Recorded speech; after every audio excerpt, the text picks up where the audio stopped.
So hello everyone, स्वागत है आप सभी लोगों का एक और नए ब्रांड एपिसोड में। और यहाँ हमारी GT 650 खड़ी है और इधर हाईवे और एक बहुत बढ़िया सा आप लोगों के लिए व्लॉग शूट करेंगे जिसमें प्योर एग्जॉस्ट साउंड आप लोगों के लिए नोट डाउन करने जा रहे हैं कि कैसी रॉ साउंड आती है हमारे रेड रूस्टर की GT 650 में। काफ़ी चल के आई है bike. Final service, third service का व्लॉग आप लोगों ने देखा होगा। उसके बाद जो है परफॉर्मेंस चेक हो रही है भाई बाइक की। आई होप परफॉर्मेंस ठीक है। थोड़े से टैपिड की नॉइज़ है, वो भी थोड़ा चलने के बाद में जो है टैपिड नॉइज़ कम हो जाएगी। तो अभी आप लोगों को इसकी रेड रूस्टर की रॉ एग्जॉस्ट साउंड सुनाने वाले हैं भाई। एंजॉय करना इस व्लॉग को। सनसेट हो रहा है, बहुत प्यारा मौसम हो रहा है। स्टार्ट करते हैं, क्रैंक अप करते हैं और रेड रूस्टर का sound note, pure exhaust note आप लोगों को सुनाते हैं। कैसी लग रही है GT, कमेंट करके एक बार जरूर बता देना।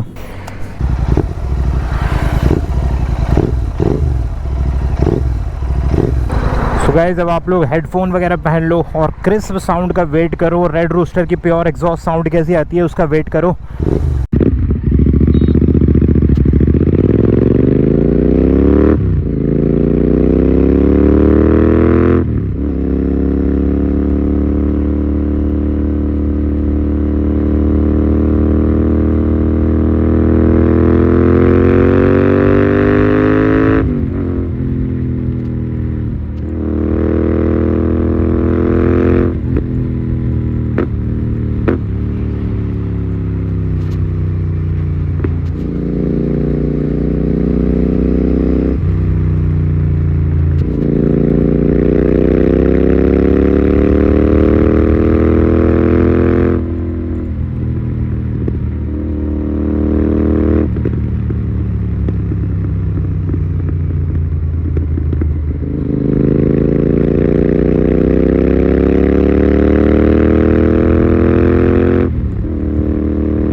तो गाइस, यहाँ पर पुलिस वाले रहते हैं। वो देखो सामने से एक अंकल भी आ रहे हैं पुलिस वाले। इससे पहले कि ये कुछ चुल्लबाजी करें, हम यहाँ से खिसक लेते हैं।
सो गाइस कैसी लगी आप लोगों को रॉ एग्जॉस्ट साउंड कमेंट करके ज़रूर बताना भाई। आई होप आप लोगों को मज़ा आया होगा इस व्लॉग में। छोटा सा व्लॉग था, अगर आप चाहते हैं डिटेल्ड रॉ व्लॉग तो वो भी चेक कर लेना, चैनल पे मिल जाएंगे आपको। और अगर आपको चाहिए नाइट व्लॉग जीटी की साउंड पर तो कमेंट करके बता देना भाई, नाइट व्लॉग भी शूट कर देंगे आप लोगों के लिए। तो कैसा लगा व्लॉग कमेंट करके ज़रूर बताना। मिलेंगे आपसे एक और नए व्लॉग में। This was Abhishek Tyagi signing off, bye bye.